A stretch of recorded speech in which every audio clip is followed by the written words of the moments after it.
Assalamualaikum warahmatullahi wabarakatuh. Alhamdulillah wassalatu wassalamu ala Rasulillah wa ala alihi wa sahbihi mawala. Wala haula wala quwata illa billah ma ba'du. Alhamdulillah kita akan lanjutkan pembacaan kitab Nasaihul Ibad karya Syekh Nawawi Al-Bantani mensyarah dari kitabnya Ibnu Hajar Al-Asqalani Munabbihatu 'alal istidati li yaumil ma'ad. Wa an Wahbi ibni Munabbih Al-Yamani radhiyallahu anhu, dari Wahab bin Munabbih Al-Yamani radhiyallahu anhu, maktubun fit Taurah, kata beliau, tertulis dalam kitab Taurat, sebagaimana dalam hadis Nabi Muhammad SAW, yang maknanya tidak mengapa ya, balighu anni walau ayah, sampaikan dariku walau satu ayat. Dan di hadis selanjutnya itu dan tidak mengapa mengkisahkan dari Bani Israil, yakni kisah-kisah Israiliyat ya, selama tidak bertentangan dengan syariat kita. Maktubun fi Taurah, yakni tertulis dalam kitab Taurat. Al-harisu fakirun wa in kana malikad dunya. Al-harisu, seorang yang haus akan dunia, itu hakikatnya ialah seorang yang fakir. Kata Syekh Nawawi Al-Bantani,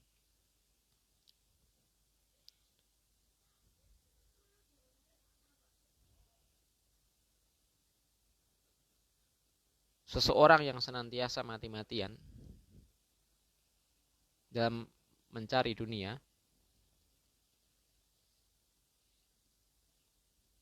meskipun dia seorang yang memiliki banyak harta,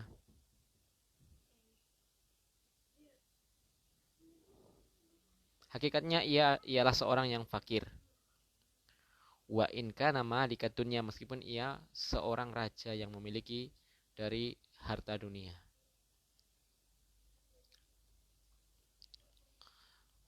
Wal muti'u lillahi ta'ala muta'un linnasi wa in kana mamlukan.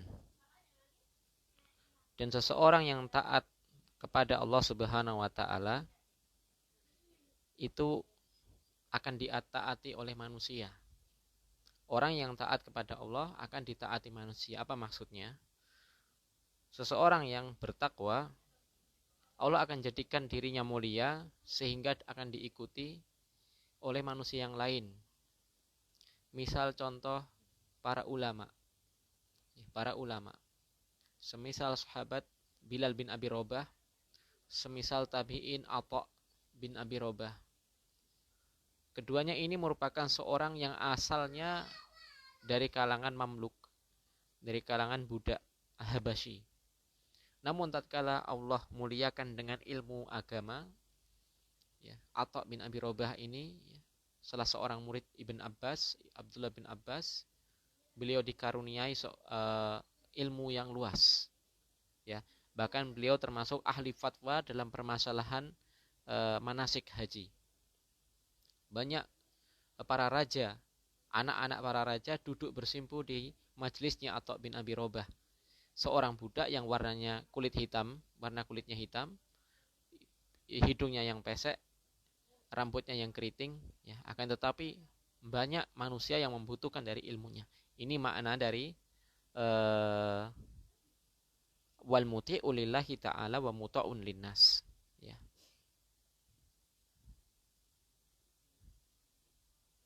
Seseorang yang mentaati Allah akan ditaati manusia meskipun dia seorang budak sekalipun. Ini sesuai ya.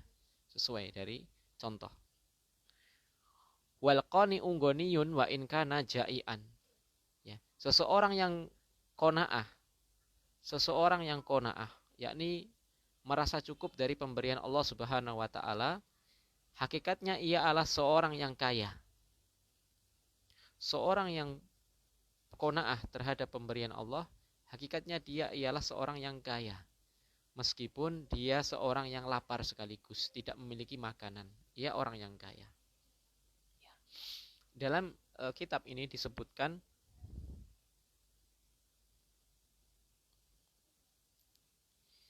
Ada sebuah kisah, dulu ada seorang wanita yang menjadi tawanan perang di suatu negeri kafir. Kemudian wanita ini melarikan diri, melarikan diri hingga berjalan sejauh mi'atai farsah, 200 farsah. 200 farsah ini sangat jauh, sangat jauh. Tanpa ia makan sesuatu pun. Tanpa ia makan sesuatu pun. Kemudian ditanya, dia ditanya, bagaimana Anda bisa mampu kuat untuk berjalan tanpa makan, tanpa minum tentunya. Maka wanita ini menjawab, kullama ji'tu atau kullama ja'tu qara'tu qul huwallahu ahad salasa maratin fa'ashba'a. Ketika aku lapar, maka aku membaca qul huwallahu ahad sebanyak 3 kali, maka aku pun menjadi kenyang. Dari kisah ini ada beberapa faidah. Ini merupakan karomah yang dimiliki oleh seorang wanita ini. Tatkala dia lapar, dia membaca qul huwallahu ahad, maka perutnya menjadi kenyang. Tentu ini kalau dipraktikkan oleh kita tidak bisa, karena tingkat keimanan kita dengan tingkatan ilmu iman wanita ini tentu sangat jauh. Dan bisa jadi wanita ini merupakan salah satu wali dari wali-wali Allah. Yang namanya wali, Allah akan berikan kepadanya karomah, yakni sesuatu yang di luar kebiasaan manusia biasa. Maka dia dengan membaca qul huwallahu ahad sebanyak 3 kali tadi, maka dia menjadi kenyang tanpa makan sedikit pun.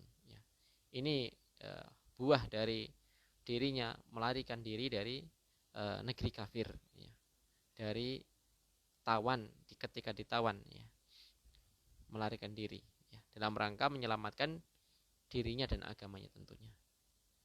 Inilah yang bisa kita sampaikan sedikit dari kitab Nasha'ihul Ibad. Semoga bermanfaat. Semoga kita bisa mengambil ibrah.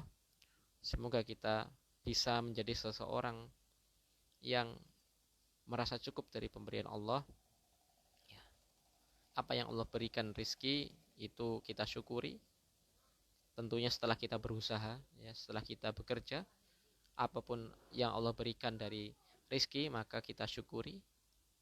Dan jangan sampai seseorang bekerja, seseorang memiliki pekerjaan yang sampai melalaikan sesuatu yang diwajibkan Allah.